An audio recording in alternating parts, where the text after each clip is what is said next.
Fala aí pessoal, eu sou o Vigose. Hoje eu gostaria de estar trazendo para vocês aqui uma reflexão que ontem eu e minha esposa estávamos fazendo sobre o porquê o Brasil tem tanto bandido, por que o Brasil tem tanto bandido, por que o Brasil tem tanta corrupção, porque o nosso país ele, ele funciona nesses moldes. Será que vivemos num país aí de bandidos? Um Brasil de corrupção? Bom, vamos refletir sobre isso? A minha reflexão segue do seguinte princípio. Desde de Getúlio Vargas, aí a gente vive num país com viés mais esquerdista, tá bom? Então, Getúlio ali, eu digo até que ele era mais adepto da ideia fascista mesmo, tá? E dali em diante você vê que o Brasil ele passa ali por sérias, como eu posso dizer, tipo assim, certas coisas que vão tudo levando a gente ao socialismo, tá? Juscelino Kubitschek, é, todos os que vieram depois ali de Getúlio, você vê que eles tinham esse viés mais à esquerda, tanto que Juscelino tirou o poder ali da proximidade do povo do Rio de Janeiro e levou para Brasília, que era um lugar isolado, onde o povo não tem acesso, assim, o povo que eu digo, o povão mesmo, tá bom, pessoal? Aquele povão que trabalha, aquele povão que estuda, que não tem tempo de ficar viajando pelo Brasil, não tem dinheiro para isso, tá? Então qualquer coisa que eles aprontem lá em Brasília, lá eles estão protegidos porque sabem que, diferentemente do Rio de Janeiro, como era antes, eles aprontavam dentro da Câmara lá e quando eu botava a cara na rua tinha que dar de cara com o povo, tá bom? Então Brasília, na minha opinião, ela já é um projeto esquerdista, que é o projeto ali de você tá afastando do povo o poder, entendeu? Como se eles fossem algum tipo de semideus, algo do tipo, sabe? Dali em diante, o que acontece? Em 64, o Congresso dá um golpe de Estado. Foi o Congresso, tá, pessoal? Não foi os militares que deu esse golpe a princípio. Você pode aí tá dando uma olhada num documentário do Brasil Paralelo, tá bom? Que eles falam sobre 1964. Quem declarou a vacância do cargo, existe até um áudio muito interessante que quem declara a vacância do cargo é o presidente da Câmara, não é um militar. Havia lá um movimento militar já em direção a Brasília para destituir o presidente, porém quem dá esse, vamos dizer assim, esse golpe não é um militar, é o próprio Congresso Nacional. Havia ali também manifestações, principalmente porque o nosso país estava caminhando em direção a uma revolução, tá bom? E o brasileiro ele é assim, né? Ele é de esquerda, mas nem tanto, sabe? Quando ele vê que o negócio vai ficar feio mesmo, ele dá uma recuada. E aí, né, a partir dali, o militar passa a governar e em 68, na minha opinião, se inicia a ditadura militar. Quando sai o AI-5, tá bom, pessoal? Mas essa questão de ditadura militar, eu acho que foi ditadura sim. Alguns dizem que não. Eu acho que foi, tá? Mas eu acho que é tema para um outro vídeo. A gente pode debater isso num outro vídeo. O que acontece a partir dali? Os militares tomam poder, só que eles cometem um grave erro, tá? Eles são positivistas, eles são de uma direita positivista, aqueles que acreditam que o Estado ele deve ser apenas governado em questão de normas técnicas, sabe? Não se importa se o povo vai gostar, se o povo não vai. Eles não se comunicam com o povo, eles se comunicam com a tecnicidade, tá bom? Ou seja, o cara lá é o economista, ele vai fazer aquilo que é necessário para o nosso país em questão em normas técnicas sem consultar o povo, sem querer saber se aquilo vai ser bom, se aquilo vai ser ruim, o impacto daquilo na nossa população, como ficam os mais pobres. Bom, eles não se importavam, eles basicamente governaram ali em torno de ideias positivistas, completamente positivistas, tá? E o que ocorre a partir daí? É, as universidades brasileiras elas passam a adotar muito aquele discurso de esquerda. Começou a aparecer grupos de esquerda ali, até terroristas, né? Você vê aí caras como o Marighella, hoje é exaltado, mas gostava de sequestrar, roubar banco, gostava de explodir coisas, né?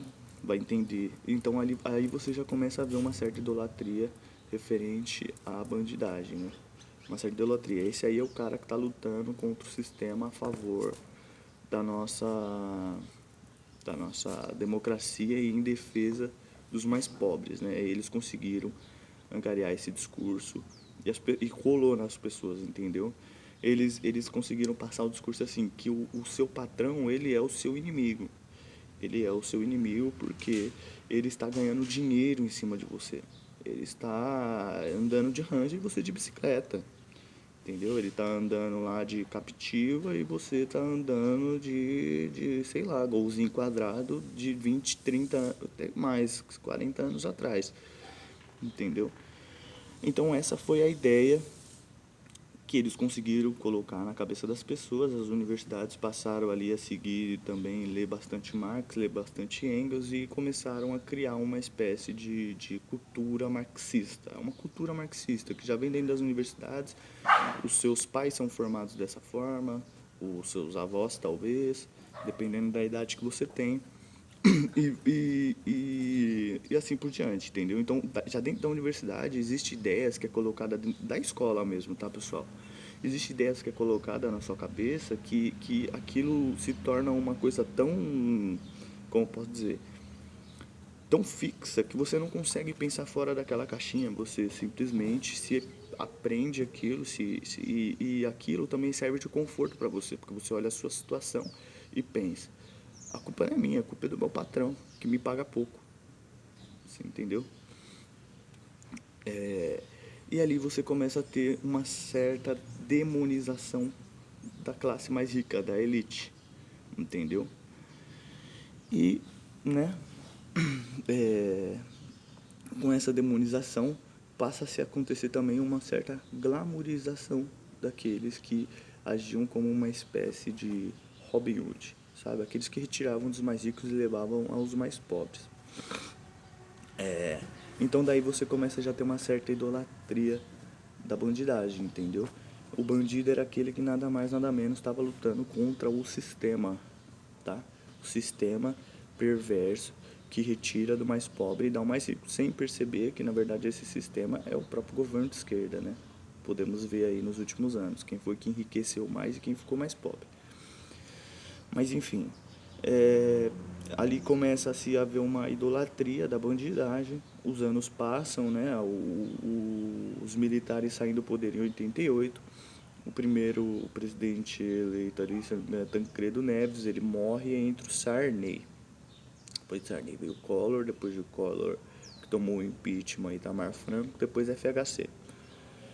O FHC é um esquerdista. Muita gente olha aqui no Brasil e fala PSDB é um partido de direita. Essas pessoas são, assim, completamente ignorantes sobre o que é ser de direita, o que é ser de esquerda, tá, pessoal? O social-democrata, ele é um partido de esquerda. Não tem como você associar o PSDB a um partido de direita.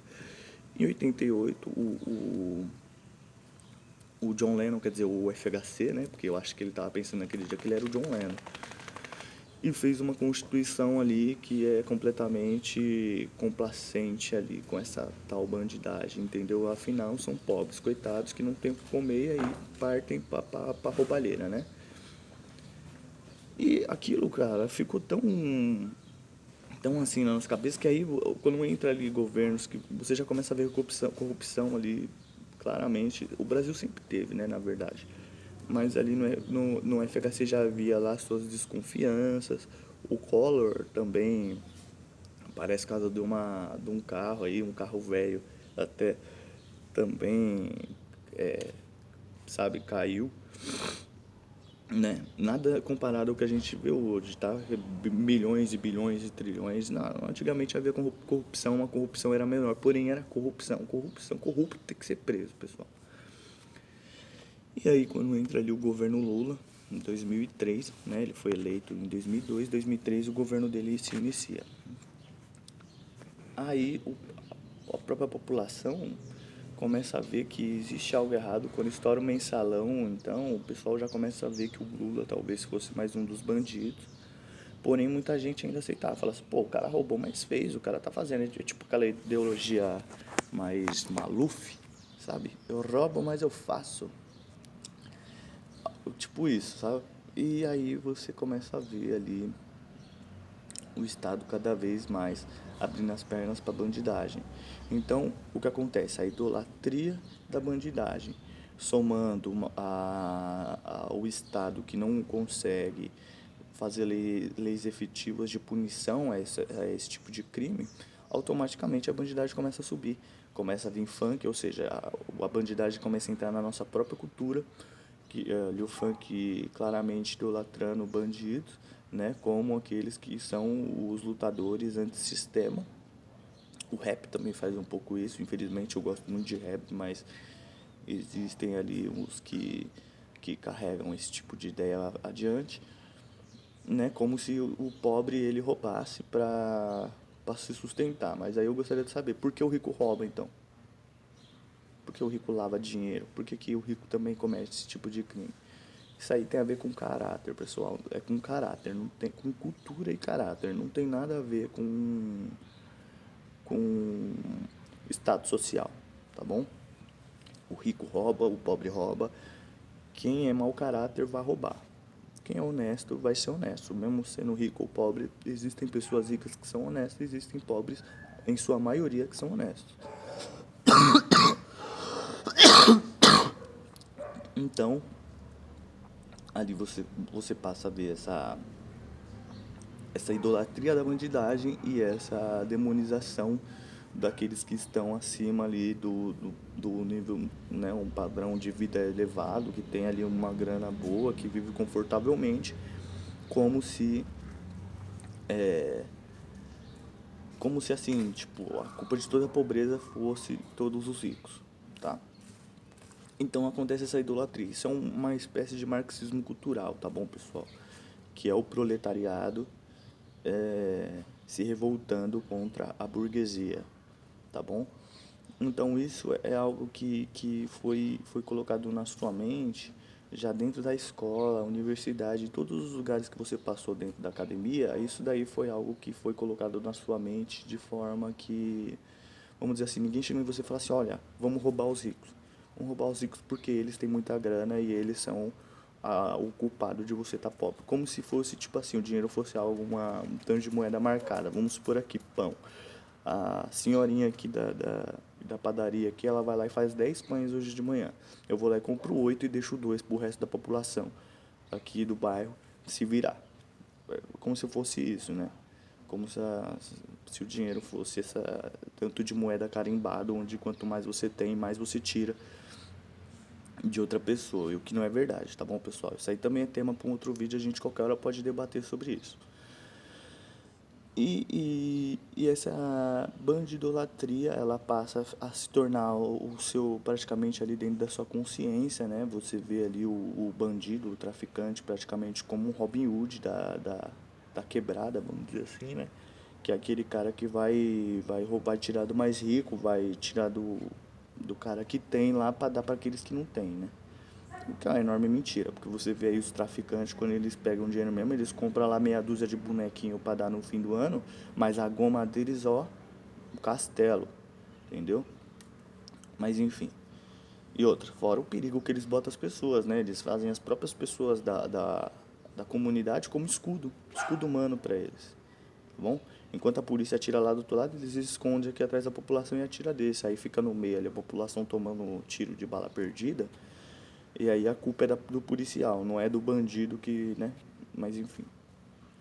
Aí, então, se aconteceu isso no Brasil, pessoal, então é algo que já veio. Aí para somar isso ainda, né? Você começa a ver o próprio Estado roubando, né? Os próprios governantes, o presidente, os governantes, os prefeitos, todos ali envolvidos em corrupção, o nosso legislativo completamente corrompido. Então isso cria uma cultura de bandidagem, né?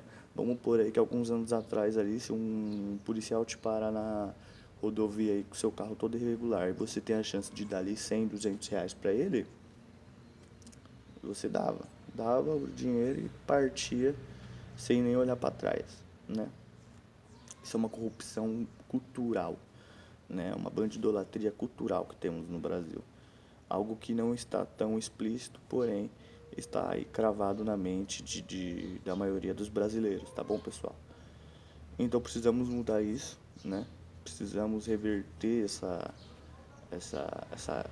vamos desvirar essa chave aí que está completamente do avesso, tá? Bandido é sim um, um criminoso que merece repúdio, tá bom? Acho horrível uma pessoa que fica ali observando o que você tem para depois querer tomar de você. Isso aí é um dos piores defeitos que você pode ter, porque é tão difícil você conseguir alguma coisa, cara. Tão difícil para vir alguém e simplesmente tomar de você, tá bom? E é isso, pessoal. Basicamente isso. Temos aí um marxismo cultural em nossas mentes, onde estamos demonizando. Mesmo que você não seja bandido, você já demoniza o rico, entendeu? A burguesia. Você demonizando a burguesia, você consegue fazer uma associação ali entre a bandidagem e aquele que tira da burguesia e traz para as quebradas, né? Como diria em São Paulo, o dinheiro, entendeu? Então algo que você consegue, você enxerga como bom, entendeu? Você vê como bom, fala, o ricão lá tem dinheiro pra caramba lá, meu, tirou 100 mil dele, ele tem muito mais, entendeu? Então é basicamente isso, tá bom, pessoal? Curte o vídeo aí, compartilha, tá bom? Hoje a manhã tá muito bela, olha aqui atrás. E vamos então fazer essa reflexão aí. Curte, compartilha e deixa seu like aí, tá bom, pessoal? Valeu, valeu. Vamos pra cima que o Brasil tem jeito.